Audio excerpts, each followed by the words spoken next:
ഏതൊരു മനുഷ്യനിലും അടങ്ങിയിട്ടുള്ള ഒരു സ്വഭാവമാണ് മറ്റൊരാളെ അനുകരിക്കുക എന്നത്. നാം അറിഞ്ഞും അറിയാതെയും നമ്മുടെ ജീവിതത്തിൽ എത്രയോ ആളുകളെ അനുകരിക്കുന്നുണ്ട്.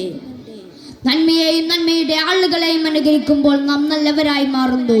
തിന്മയെയും അതിൻ്റെ ആളുകളെയും അനുകരിക്കുന്ന വഴി ദുഷിച്ചതായി മാറുകയും ചെയ്യുന്നു. ആയതിനാൽ നന്മയെയും നന്മയുടെ വാക്താക്കളെയും നാം അറിഞ്ഞിരിക്കലും അവരെ അനുകരിക്കാൻ ശ്രമിക്കലും നമുക്ക് വളരെ അനിവാര്യമുള്ള കാര്യമാണ്. ലോകം കണ്ട നന്മയുടെ വാക്താക്കളിൽ നമുക്ക് ധൈര്യപൂർവ്വം ചൂണ്ടിക്കാണിക്കാവുന്ന ഒരു വ്യക്തിത്വമാണ് ആദരവായ മുഹമ്മദ് മുസ്തഫ സ്വല്ലല്ലാഹു അലൈഹി വസല്ലമ തങ്ങൾ.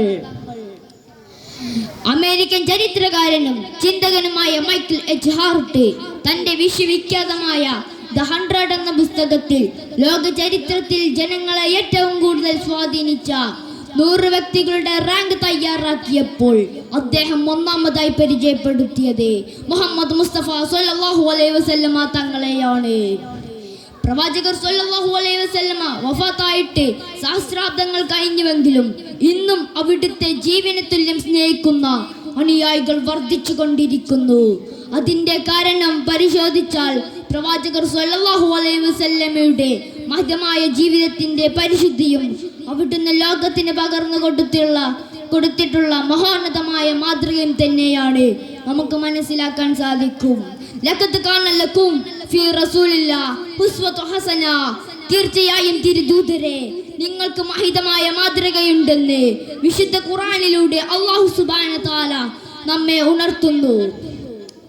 അടുക്കള മുതൽ അന്താരാഷ്ട്ര കാര്യങ്ങളിൽ വരെ ഒരു മനുഷ്യന് എങ്ങനെ ഇടപെടണമെന്ന് അവിടുന്ന് വ്യക്തമായി നമുക്ക് പഠിപ്പിച്ചു തന്നിട്ടുണ്ട്.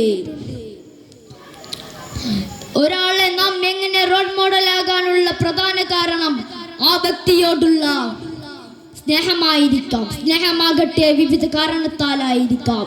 ആയതിനാൽ റസൂൽ സല്ലല്ലാഹു അലൈഹി വസല്ലമയുടെ അവിടുത്തെ ചര്യ പിൻപറ്റിയാൽ നമുക്ക് എളുപ്പം സ്വർഗത്തിലേക്ക് പ്രവേശിക്കാം. ഇത്രയും പറഞ്ഞുകൊണ്ട് ഞാൻ എൻ്റെ കൊച്ചു പ്രസംഗം അവസാനിപ്പിക്കുന്നു. വാഖിറു ദഅവാനാ അൽഹംദുലില്ലാഹി റബ്ബിൽ ആലമീൻ. അസ്സലാമു അലൈക്കും വറഹ്മത്തുള്ളാഹി തആല വബറകാതുഹു.